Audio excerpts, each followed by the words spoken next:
সকালবেলায় রাইমা আর আমি বেরিয়ে পড়লাম চন্দননগরের উদ্দেশ্যে টোটোর ঝাঁকুনি খেতে খেতে। এই ঝাঁকুনি একদমই লাগতো না যদি ট্রেনে করে যেতাম আর 10 মিনিটের মধ্যে পৌঁছে যেতাম তাপসীর বাড়িতে।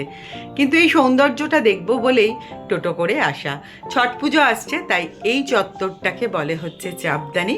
এই চাপদানি চত্বর ভীষণ সুন্দর করে সেজে ওঠে ছট পুজোর সময়, দেখতে বেশ লাগে। এখনও পুরোপুরি কমপ্লিট হয়নি, পুরো কমপ্লিট হয়ে গেলে দেখতে খুব সুন্দর লাগবে। তারপরে চলে এলাম তেঁতুলতলা মাকে দর্শন করব বলে। মাও দেখো এখনো পুরোপুরি সেজে ওঠেনি। এই মায়ের বয়স হচ্ছে 233 বছর। সব থেকে প্রাচীন মা হচ্ছেন ইনি। আমরা পৌঁছে গেলাম তাপসীর মায়ের বাড়িতে, মানে কাকিমার বাড়িতে। আজকে তাপসীর বাড়িতে যাব না, কাকিমার বাড়িতেই এসেছি। তার কারণ হচ্ছে কাকিমার বাড়িতে আছে আজকে গোপাল পুজো। ভীষণ গরম লাগছিল, তাই তাপসী দিল ক্যাম্পা কোলা, সেটা খেয়ে নিলাম। খেয়েই দেখতে গেলাম গোপুসোনাদের। দেখো কি সুন্দর দেখতে লাগছে, চারখানা গোপুসোনা আছে কাকিমার। কাকিমা আজকে এনাদের ভোগ দিয়েছে, সেই ভোগটাই আমরা আজকে লাঞ্চে খেলাম। কী যে তৃপ্তি করে খেলাম সেটা বলে বোঝাতে পারবো না।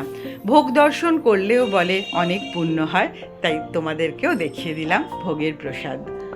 এরপর বিকেলবেলা না সন্ধেবেলা আমি গেলাম হচ্ছে তাপসীর বাড়ির পাশেই হচ্ছে নতুন পাড়ার প্যান্ডেল, সেটা দেখতে। এবছরে এদের থিম হচ্ছে মনের মানুষ। লালন ফকিরকে নিয়ে হচ্ছে এই প্যান্ডেল। এত অপূর্ব সুন্দর তৈরি হচ্ছে কি বলবো। আর সব থেকে বেশি ভালো লাগলো যে মায়ের চক্ষুদান স্বচক্ষে দেখলাম। শিল্পী তার আপন সত্তায় তুলির সাহায্যে মাকে সাজিয়ে তুলছেন এই 5টা দিনের জন্য। এদিকে লাইটম্যানরাও করছে লাইট টেস্টিং। চন্দননগরের আলো যে জগৎ বিখ্যাত সে তো আর বলার অপেক্ষাই রাখে না। পুরো প্যান্ডেলটা যখন কমপ্লিট হয়ে যাবে, চন্দননগরের যে কটা পুজো প্যান্ডেল সেরার তকমা পাবে তার মধ্যে এটি অবশ্যই একটা স্থান অর্জন করবে। এরপর অনেকক্ষণ ধরে মায়ের এই শয্যা দেখার পরে আমরা 4জনে মিলে গেলাম হচ্ছে ফুচকা খেতে। রায়গঞ্জ থেকে এবার যখন রাইমা এসেছিল তখন বলেই ছিল যে আমি জল ফুচকা আর দই ফুচকা খাবো।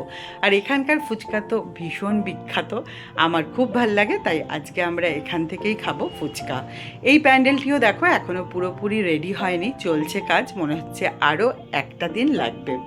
এরপর আমরা অর্ডার দিয়ে দিলাম জল ফুচকার আর দই ফুচকা এবং চাটনি ফুচকার। ফ্রিতে পেলাম আলু কাবলি, সেটা খেয়ে নিলাম। তারপরে চলে এলো ফুচকার টপার টপ, মুখে পড়ছি। কী যে অসাধারণ টেস্ট বলে বোঝাতে পারবো না।